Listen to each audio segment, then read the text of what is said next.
Hello friends, मैं हूं advocate Brijesh Yadav. आपके अपने यूट्यूब चैनल ब्रिज एलएलबी पर आप सभी का बहुत बहुत स्वागत है दोस्तों। डियर फ्रेंड्स, आज की इस वीडियो क्लास में हम चर्चा करने वाले हैं कि यदि किसी व्यक्ति ने किसी सरकारी जमीन के ऊपर कोई गवर्नमेंट लैंड है जो कि सार्वजनिक यूज के लिए आरक्षित की गई है, सभी वहां के उस जहां पे भी वह जमीन है, वहां के जो लोग हैं, जो वहां के आसपास के लोग जो वहां पे रहते हैं, उनके सार्वजनिक यूज के लिए वह आरक्षित रखी गई है, सुरक्षित रखी गई है। यदि ऐसी संपत्ति के ऊपर, ऐसी प्रॉपर्टी के ऊपर यदि कोई व्यक्ति अवैध तरीके से कब्जा कर लेता है, समझो कि कोई भू माफिया है जो कि जोर जबरदस्ती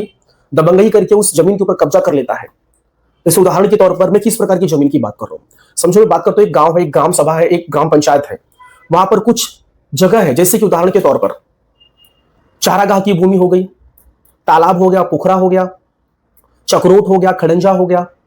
या फिर कोई ग्राम सभा की जगह है, आबादी की जगह हो गई, या फिर स्मशान भूमि या फिर कब्रिस्तान के लिए आरक्षित कोई ओपन प्लॉट जगह है, या फिर वन भूमि, फॉरेस्ट लैंड हो गया। कुछ इस प्रकार की जगह यदि आपके ग्राम सभा में, आपके ग्राम पंचायत में, आपके गांव में यदि इस प्रकार की कोई जगह यदि नक्शे में दिखाई दे रही है और आपको पता है कि इस जगह पर, ये जो जगह है, यह जगह इस चीज के लिए आरक्षित है, यहां पे ये चीज बननी चाहिए, लेकिन वहां पर उस गांव के किसी एक व्यक्ति ने, चाहे वो हो सकता है दबंग हो, बाहुबली हो, या फिर कोई व्यक्ति बाहरी आकर जो कि भू माफिया है, उस सरकारी जमीन के ऊपर अवैध तरीके से कब्जा कर लिया है, उसके ऊपर पूरी बाउंड्री खींच दी है, उसको अपने कब्जे में ले लिया है। सो दोस्तों, सबसे पहले तो आपको यह पता होना चाहिए कि ये जितनी भी जगह मैंने आपको बताया, उदाहरण के तौर पर जो मैंने आपको बताया ना, ये पोखरा, नाली, हाँ, खड़ंजा, तालाब, ये सारी चीजों मैंने आपको बताई। वन विभाग की जमीन हो गई, गौचारा की, ये गौ चारागाह की जो जमीन हो गई है, तो ये सारी जो भूमि होती है, यह सारी की सारी भूमि आरक्षित होती है और यह सारी की सारी भूमि सार्वजनिक उपयोग में लाई जाती है। उस ग्राम में, उस ग्राम पंचायत में जो लोग रहते हैं, उनके सार्वजनिक यूज के लिए यह जगह वहां पे आरक्षित और सुरक्षित रखी जाती है। और होता क्या है, गांव का यदि कोई बाहुबली है, कोई गुंडा है, या फिर कोई भू माफिया है, वह क्या करता है, उस जगह के ऊपर अवैध तरीके से कब्जा कर लेता है। तो ये फ्रेंड्स, ऐसे अवैध कब्जाधारियों को हमें किस तरीके से वहां से निकालना है, भगाना है, और इनके खिलाफ हमें शिकायत कहां करना है, और शिकायत करने की प्रक्रिया क्या है, और यदि शिकायत दर्ज हो जाती है तो संबंधित जो अधिकारी हैं, जो विभाग है, वह किस प्रकार से इनके ऊपर कानूनी कार्रवाई करता है, इनके ऊपर किस प्रकार से इनके ऊपर जुर्माना लगाता है, और किस प्रकार से इनको जेल भेजता है। आज हम इसके बारे में डिटेल में, विस्तार में इसके बारे में चर्चा करेंगे। डियर फ्रेंड्स, यदि आपको पता चलता है कि आपके ग्राम सभा, आपके ग्राम पंचायत में, या फिर यदि आप शहरी क्षेत्र में रहते हैं, यदि आपको पता चलता है कि इस फला इस भूमि के ऊपर, यह जो भूमि है, यह सरकारी भूमि है, यह एक संबंधित किसी चीज के लिए आरक्षित है, यह ग्राम सभा की जगह है, यह नाले, तालाब, पोखरा, खड़ंजा, चक्रोट, ये सारी चीजों के लिए, स्मशान भूमि, कब्रिस्तान, वन की भूमि, ये सारी चीजों के लिए आरक्षित रखी गई है। यहां पे तो ये चीज बननी चाहिए। यदि आपको ऐसा पता चलता है कि किसी व्यक्ति ने इस जगह पे अवैध कब्जा कर रखा है, तो ऐसे व्यक्ति की शिकायत आपको सबसे पहले दोस्तों संबंधित जो राजस्व जो विभाग है, जो रेवेन्यू जो डिपार्टमेंट है,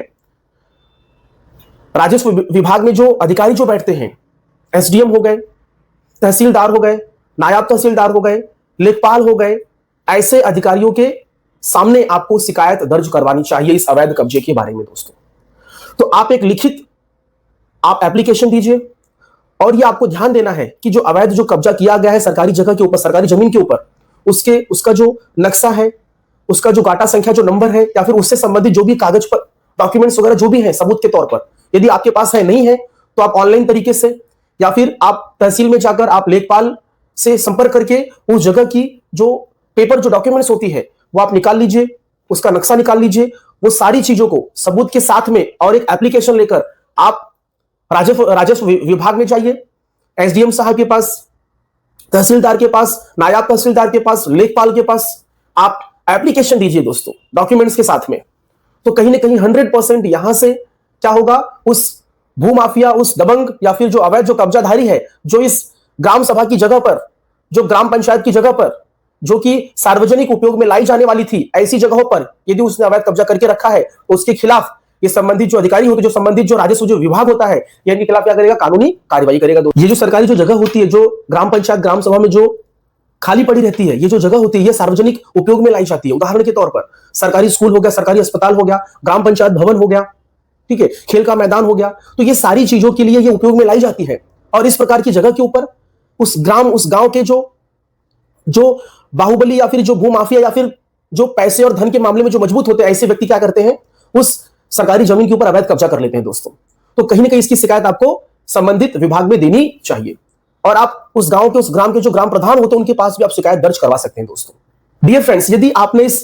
संबंधित जो विभाग मैंने आपको बताया, यदि आपने यहां पे शिकायत दर्ज करवाई, यदि यहां से भी कोई आपको रिलीफ, कोई आपको सहायता नहीं मिलती है और इन अवैध कब्जाधारियों के खिलाफ यदि कोई एक्शन नहीं लिया जाता है, तो ऐसे में अब आगे आप और क्या कानूनी कार्रवाई कर सकते हैं दोस्तों। जैसे कि सीएम हेल्पलाइन, आप वहां पे भी आप टोल फ्री नंबर पे आप कॉल करके उनको संपर्क कर सकते हैं और उनको आपके ग्राम में, आपके गांव में जो अवैध कब्जा किया जा रहा है सरकारी जमीन के ऊपर, उसके बारे में आप सूचना दे सकते हैं दोस्तों। जो टोल फ्री जो नंबर है वह है 1076। तो 1076 ये जो टोल फ्री नंबर मैं आपको बता रहा हूं, यह है Uttar Pradesh UP CM helpline का नंबर मैं आपको बता रहा हूं 1076। इसके ऊपर आप कॉल करके भी आप अवैध कब्जे के बारे में आप सूचना दे सकते हैं, तो डायरेक्ट वहीं से सीधे इन अवैध कब्जाधारियों के ऊपर कानूनी कार्रवाई की जाएगी दोस्तों। दूसरी चीज, यदि आपको सीएम हेल्पलाइन नंबर से भी कोई मदद नहीं मिलती है, तो एक और ऑप्शन मैं आपको बताना चाहता हूं दोस्तों। ऑनलाइन आप गवर्नमेंट की एक वेबसाइट होती है जन सुनवाई पोर्टल, आप डालेंगे यूपी जन सुनवाई पोर्टल। आप इस पोर्टल पे, इस वेबसाइट के ऊपर आप जाइए, एक आधिकारिक जो वेबसाइट है जो कि एंटी जो भूमाफिया जो होते हैं, जो गलत तरीके से सरकारी जमीन के ऊपर अवैध कब्जा कर लेते हैं, इनके खिलाफ कार्रवाई करने के लिए यूपी सरकार ने एक जन सुनवाई पोर्टल नाम की एक वेबसाइट चालू की है। वहां पे जाकर भी आप इन अवैध कब्जाधारियों के खिलाफ आप शिकायत दर्ज करवा सकते हैं। यदि आपको ऐसा लग रहा है कि नहीं, यदि मैं शिकायत दर्ज करवाऊंगा तो वो लोग मेरे खिलाफ हो जाएंगे, वो मेरे से मार झगड़ा करेंगे, लफड़ा करेंगे, मैं उनका दुश्मन बन जाऊंगा, तो ऐसे में कहीं ना कहीं आप जो आवेदक जो होते हैं, आवेदक का नाम चेंज कर दीजिए, मोबाइल नंबर चेंज कर दीजिए। इस तरीके से भी आप वहां पे डिटेल्ड फिल करके भी आप ऑनलाइन तरीके से आप इन अवैध कब्जाधारियों के खिलाफ आप जन सुनवाई पोर्टल पे भी कंप्लेंट आप फाइल कर सकते हैं। तो जब आप जन सुनवाई पोर्टल पर जाते हैं तो वहां पे आप जाइए, संबंधित जो भी विभाग होगा, राजस्व विभाग, आप वहां पे उस ऑप्शन को सेलेक्ट कीजिए आप, और वहां पे जाकर जो भी बेसिक डिटेल चाहिए रहेगा, आपका ग्राम वगैरह जो भी है, जिला जो भी है, डिस्ट्रिक्ट जो भी है, ठीक है, डाटा संख्या, लैंड जो भी है, जो ग्राम है, वो सारी चीजें डिटेल वहां पे आप फिल करिए। तो संबंधित जो भी विभाग होगा, जैसे कि डीएम होगा, एसडीएम होगा, तहसीलदार हो गए, उनको यह चीज वहां पे, उनको यह जो कंप्लेंट, जो आपकी ऑनलाइन जो सूचना है, जो आप कंप्लेंट फाइल करने जा रही है, उनको वहां पे चला जाएगा, उनको मिल जाएगा। तो कहीं ना कहीं ये जो प्रोसेस है ये ऑनलाइन है, तो इसके ऊपर उनको रिपोर्ट लगानी पड़ेगी, इसके ऊपर उनको कानूनी कार्रवाई करनी पड़ेगी। तो कहीं ना कहीं जन सुनवाई पोर्टल से उन अवैध कब्जाधारियों के खिलाफ 99% ये मेरी गारंटी है कि उनके खिलाफ जरूर कानूनी कार्रवाई की जाएगी दोस्तों, क्योंकि ये पूरा ऑनलाइन प्रोसेस है। तो इसमें क्या होता है, संबंधित जो भी विभाग होता है, जो भी अधिकारी होता है, उनको इसका जवाब देना पड़ता है, रिपोर्ट देनी पड़ती है, ठीक है। आपको भी इसका फीडबैक मिलेगा कि आपके काम में, आपने जो कंप्लेंट फाइल की थी उसमें कितने स्टेज तक, कहां तक कितना काम हुआ, उसका प्रोग्रेस रिपोर्ट क्या है, वो पूरा अपडेट आपको ऑनलाइन तरीके से मिल जाएगा दोस्तों। डियर फ्रेंड्स, अब ये जान लेते हैं कि ये जो अवैध जो कब्जाधारी होते हैं, जो सरकारी जमीन के ऊपर जो अवैध कब्जा करके रखते हैं, इनके खिलाफ, इनके ऊपर किस कानून के तहत और किस धारा के तहत इनके ऊपर कानूनी कार्रवाई की जाती है। डीएम, एसडीएम, तहसीलदार या फिर लेखपाल, जो भी संबंधित जो विभाग होते हैं, वो किस प्रकार से इन अवैध कब्जाधारियों, भूमाफियाओं और जो जबरदस्ती ग्राम के, गांव के खड़ंजा, नाली, तालाब, पोखरा, आबादी, ग्राम सभा, वन विभाग की भूमि, स्मशान की भूमि, कब्रिस्तान की भूमि को अवैध तरीके से कब्जा करके रखे हैं, इनके खिलाफ किस कानून में, किस धारा में संबंधित विभाग किस प्रकार से कार्रवाई करता है, अब हम इसके बारे में जान लेते हैं। डियर फ्रेंड्स, जब भी डीएम या फिर एसडीएम या फिर तहसीलदार के पास यदि कोई सूचना आती है कि इस फला सरकारी जमीन के ऊपर अवैध कब्जा किया गया है, तो ऐसे मामले में जो संबंधित जो विभाग, जो राजस्व जो विभाग होता है, तहसीलदार या फिर हम बोलेंगे एसडीएम साहब, ये क्या करते हैं, उस व्यक्ति के खिलाफ यूपी रेवेन्यू कोड 2006 के कानून के तहत सेक्शन 67 में उस व्यक्ति के ऊपर कानूनी कार्रवाई करते हैं जिसने अवैध कब्जा करके रखा है दोस्तों। तो जो एसडीएम साहब, जो तहसीलदार जो साहब होते हैं, वो क्या करते हैं, ऐसे व्यक्ति को पहले नोटिस भेजते हैं और नोटिस भेजकर उसको ये सूचित करते हैं कि यदि अवैध कब्जा है तो उस अवैध कब्जे को खाली कर दिया जाए 15 से 20 दिन के अंदर। एक उनको समय सारणी उनको देते हैं कि यदि अवैध कब्जा है तो खाली कर दिया जाए। तो यदि वह व्यक्ति उस अवैध कब्जे को, उस अतिक्रमण को, उस एनक्रोचमेंट को यदि वह खाली नहीं करता है, तो उस व्यक्ति के खिलाफ यूपी रेवेन्यू कोड 2006 के सेक्शन 67 में कार्रवाई की जाती है। और इसमें तहसीलदार और एसडीएम को शक्ति, पावर और अधिकार है कि ये क्या करेंगे, उस अवैध कब्जाधारी के ऊपर कानूनी कार्रवाई करेंगे, उसके ऊपर एक भारी भरकम जुर्माना लगाएंगे, और यदि वह व्यक्ति फिर भी वहां से हटता नहीं है तो ये जो अधिकारी हैं, ये इनके ऊपर मुकदमा दर्ज करके इनको जेल भी भेज सकते हैं। दूसरी चीज दोस्तों, ये जो तहसीलदार, जो एसडीएम होते हैं, यह पुलिस का सहयोग लेकर, पुलिस का सपोर्ट लेकर भी इन व्यक्तियों, इन भूमाफियाओं के खिलाफ एक्शन लेते हैं और इनको वहां से, पुलिस के सहयोग से वहां से कब्जे को हटा देते हैं, अतिक्रमण को हटा देते हैं पुलिस के सहयोग से, बल का प्रयोग करके। यदि इनको ऐसा लगता है कि काफी बड़े हिस्से में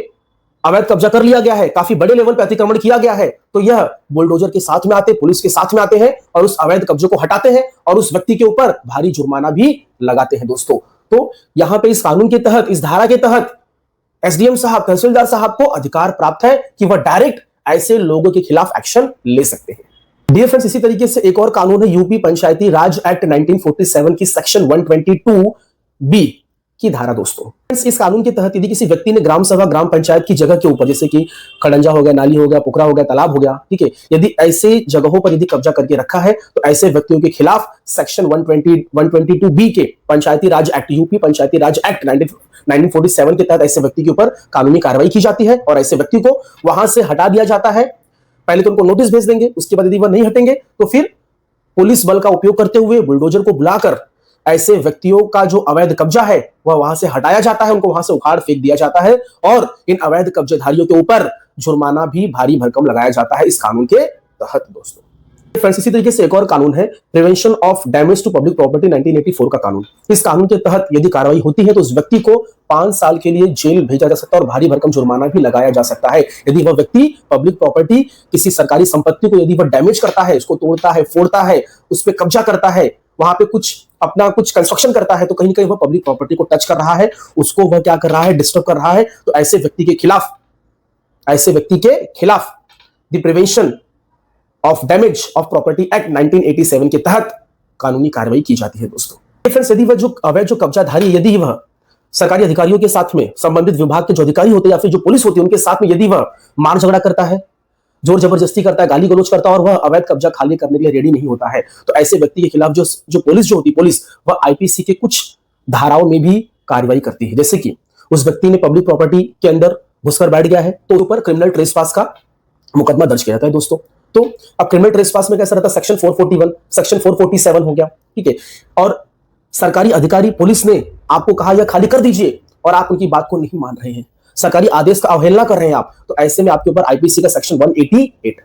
और आप अधिकारियों के साथ में गाली गलौज कर रहे, मार झगड़ा, जो जबरदस्ती कर रहे, तो ऐसे में आपके ऊपर सेक्शन 506, आईपीसी की सेक्शन 506 के तहत भी आपके ऊपर मुकदमा दर्ज किया जा सकता है। तो डियर फ्रेंड्स, यदि आपको यह मेरा वीडियो पसंद आया है तो यह वीडियो अपने दोस्तों के साथ में शेयर कीजिए, मेरे चैनल को सब्सक्राइब कीजिए, लाइक कीजिए, कमेंट कीजिए। यदि कोई प्रश्न हो मन में तो कमेंट बॉक्स में जरूर लिखिए, उसका मैं आपको जरूर आंसर दूंगा दोस्तों। थैंक यू सो मच, धन्यवाद फॉर वॉचिंग।